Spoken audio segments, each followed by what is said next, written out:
Hey guys, welcome back to Fun Facts About Fasting. Today is episode 17, and we're talking about fasting and nutrition, looking into nutritionists and also the key part of a fasting cycle to make it more effective, the actual eating phase. So you've heard me talk about for the past few weeks now in many episodes in this series so far about what happens to your body when you don't eat. When there's no food coming in, what does your body do? How does it change? How does it improve? How does it relax itself, detox itself, purify itself? All of these type of things. And that's to do with the large portion of the day when you're not eating anything, or in some cases, you're not even drinking anything.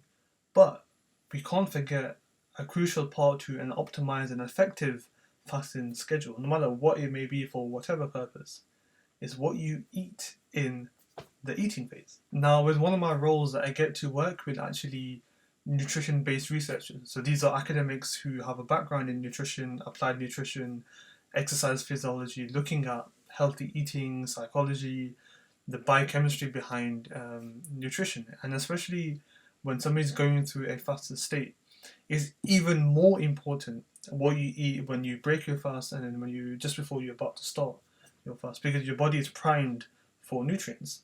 So what you give it is going to make a big impact on how you're going to feel when you are in a fasted state. So one thing I don't want to do is recommend which diet is more important, which diet is more beneficial, which diet is the best for the environment, for life in general, because I am not well versed or well qualified to do any of that. But what I do want to say, and which I do feel I can say from my research and from what I've known over the past few years, is what things to do in terms of what we eat to make sure our fasting is optimized and effective.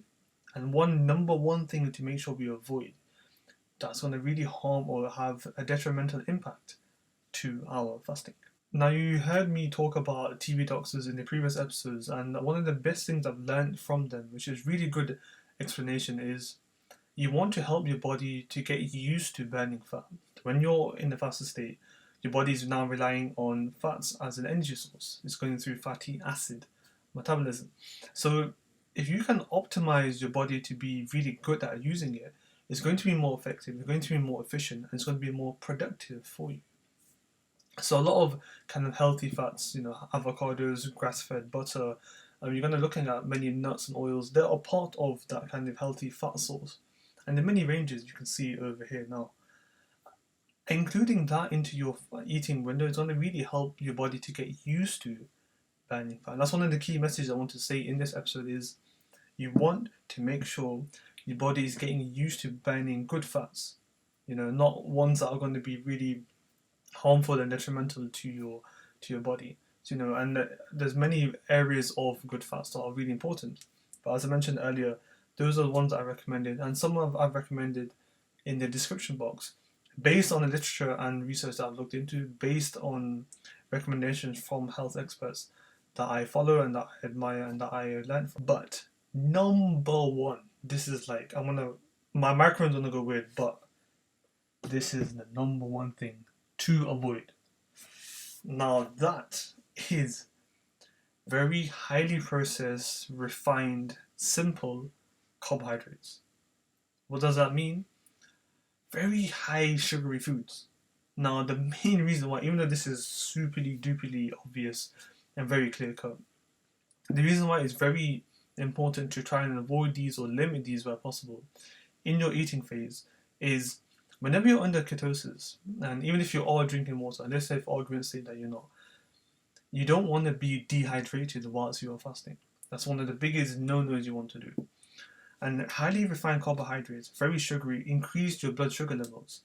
So your body now starts to use more of the water that's in it to compensate for that very high sugar concentration in your blood, which is why it actually draws more water into the blood, meaning drawing more water out of you in terms of your body and your cells, meaning you're going to feel more dehydrated. So especially for those who are fasting during Ramadan like I and many Muslims around the world, we can't drink water while we are fasting. So we don't want to have high sugary foods in that eating phase to cause us to be dehydrated, which can have a very bad and long-lasting effect on your body long term. So that's one of the biggest no-nos we want to avoid whilst we are fasting. Now the title of this episode is also Fasting and Nutritionists, because the reason why is I genuinely feel that we spend a lot of money on many different things. But one of the things I recently spent quite a bit of money on is to try and understand my DNA and what is optimized for me in terms of food, fitness plans, fitness styles, sleeping habits. Try and understand how I can better utilize my body if I should understand what is best suited for it. So you can see on the title here, and this card will come up here, I believe, on the DNA Fit series that I did a few weeks ago prior to Ramadan. Now, this was a kit that I bought through this company called DNA Fit, who then looked at my sequenced my DNA and then identified certain genes that I have in my DNA that are more favorable for this type of food. I'm less favorable for this type of food. I have a high sensitivity for this. I require more X, Y, and Z vitamins or minerals. And I genuinely believe that if you can do this once in our lifetime, our DNA doesn't change.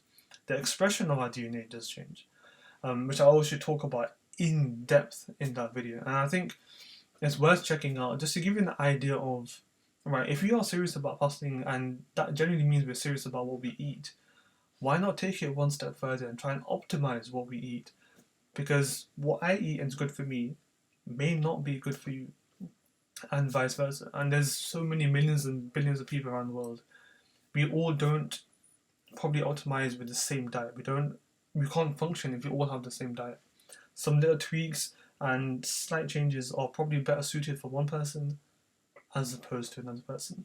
So I genuinely recommend checking out that DNA Fit series just to give you more of an idea of how we can optimize our diets. And the last thing I want to say is that when I first started with going into YouTube, I actually was looking at health and nutrition and those type of YouTubers.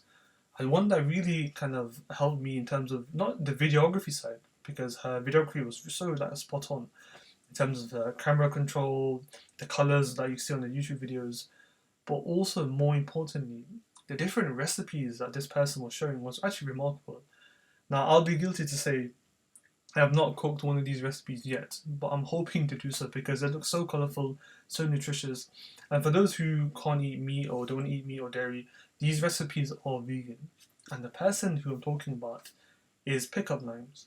Now, she's actually a accredited person who has a master's in dietetics, I believe. And just the range of recipes that she's shown for budget-friendly recipes, dessert recipes, I actually genuinely admire quite a lot in terms of the amount of nutrition that she's able to identify into a pack of food and a snack or an actual meal. But really cheap, really nice to watch in terms of making the recipes because there's so many colors, there's so much vibrant and range of actual ingredients. So I genuinely think that if you want to start somewhere in terms of what easy recipes could I make that I can watch on YouTube that are actually quite useful. I know there are tons and tons, but this is one person who I've followed for quite a while, who I enjoy in terms of the content, even the style, because now my eye is all looking around videos and how people make videos and how people style their videos. And the colors and the vibrancy in this one is something that caught my eye. So I shall stop talking. Check out the DNA Fit series I recommended and check out Pickup Limes for some kind of nutritional tips and recipes. And I'll leave some more links in the description box below. But in any case, I shall see you for the next episode soon.